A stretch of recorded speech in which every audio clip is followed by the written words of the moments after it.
Let's decode the given equation. The logarithm of the quantity 2x plus 3 to the base 4 minus 2 times the logarithm of x to the base 4, which is equal to 2. This means we are going to solve for the value of x without using any calculators. To do this, we need to be reminded of important properties and theorems that revolves around logarithms. Now, we have logarithms here, the difference of two logarithms specifically. So we can use there the concept of combining them into one. But before that, let us try to come up with a logarithm for the minuend, which is the 2 times the logarithm of x to the base 4. Let's make it into a logarithm without coefficient of 2. That is actually one of the properties of logarithm, stating that if you have m times the logarithm of any coefficient a to the base b, you can just simply rewrite this into a logarithm without or with only one numerical coefficient by placing the coefficient of m as an exponent of your coefficient a, and that would be to the same base b. We can do this so that later we could use the difference of two logarithms with ease. So with that, let me rewrite it here.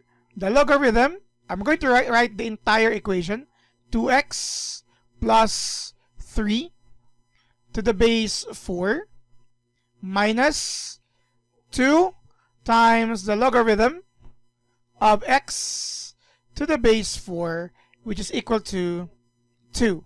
With this property, this second logarithm might be written as differently. But first, let us try to continue writing this because it has already coefficient of 1.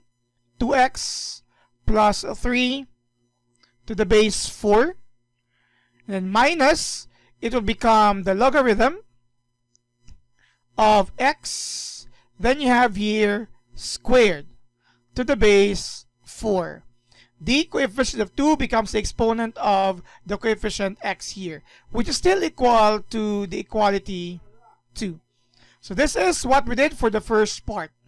Now that we are sure that the coefficients here are just 1, we can now combine the two logarithms under the operation of subtraction into this form.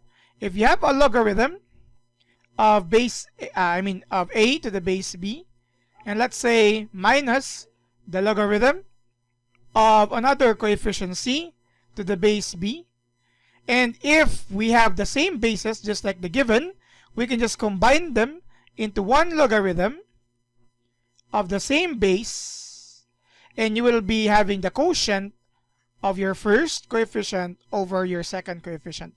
And it should not be written differently because subtraction is not commutative. Division of coefficients is also not commutative. Again, this is only possible if your bases are the same, which is the same case with these two. So we can write them into one, the logarithm, and you will have the same base 4. What will happen to your coefficients will become the quotient. So you have 2x plus 3 all over the entire coefficient here of x squared. This is still equal to 2.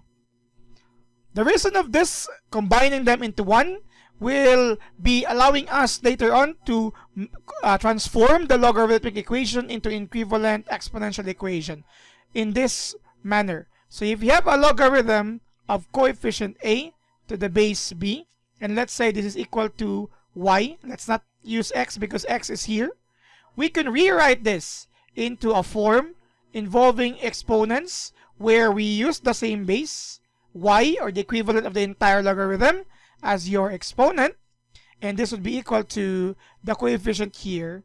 Again, that's equal to the coefficient a.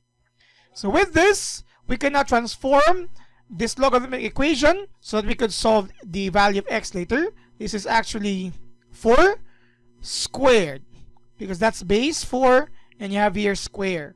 Your 2 as your exponent will be equal to 2x plus 3 all over x squared, which gives us a result of 16 is equal to the same rational expression 2x plus 3 all over x squared. Now, to come up with a linear equation, or rather, we come up with an equation that will not involve any algebraic expressions on the denominator. Let's multiply both sides by x squared so that we could cancel this. Do the same thing on the other side.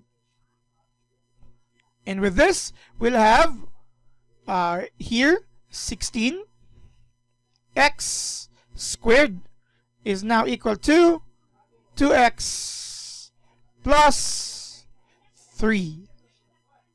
Writen them into one standard form.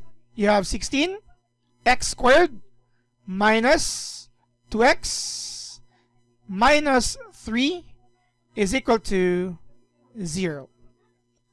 We have a quadratic equation and we can solve this using AC way. Now, AC here, I'm going to write here AC. AC is 16 times negative 3, which gives us a result of negative 48. Now, we're going to look for the factors of negative 8. When added, will result to negative 2. And we only have one pair for that. We'll have negative 8 times 6. Negative 8 times 6 is negative 48. Negative 8 plus 6 will have negative 2. So to do that, we'll have here two factors. Just like this. So we have, let's just simply copy 16 here. X and 16x here as well. Don't worry about that. There will be a process of simplifying later. So you have 16x minus 8. The coefficients. 16x plus 6 is equal to 0. Again, 16x times 16x is not 16x squared, nor negative 8 times 6 will not become negative 3. Therefore, we can still divide this by 8. Simplify it further. How about this one? 6, 16, I believe we can only use 2. So the factors are, divide by 8, you have 2, x minus 1, and you will have here, divide by 2, you have 8x plus 3 equal to 0. These are now the factors of the quadratic equation here, because when you're going to multiply 2x times 8x, that's 16x squared. You have 2x times 3 is 6x. Negative 1 times 8x is negative 8x. So we'll have negative 2x. Negative 1 times 3 is negative 3. Now, we could apply here the concept of zero factor property, which tells us that this is only equal to 0 if and only if both of them are equal to 0, or either one of them will be equal to 0. So you have 8x plus 3 is equal to 0. So you will have the first result, x. You subtract both, or you add both sides by 1. You will have 1 here, and then you will have 1/2. For the other side, you have x. Subtract both sides by 3, so you have negative 3 here. So you'll have negative 3/8. So you have two possible values of x. You have 1/2, and you will have negative 3/8. But here it is. One of which is not possible, and we're talking about 3/8. This is not possible for the fact that if you're going to substitute here, you will have a coefficient. For the fact that if you're going to substitute negative 3/8 to the second logarithm here, we have x here. This is negative, and it's not possible anymore to have the logarithm of a negative number. Even if you're going to square it, it's not possible in the first place. So that would mean that it is not possible. We are only going to accept the value of x, which is 1/2. And this has been the result of the value of x, which could satisfy the given logarithmic equation. And that is mission accomplished.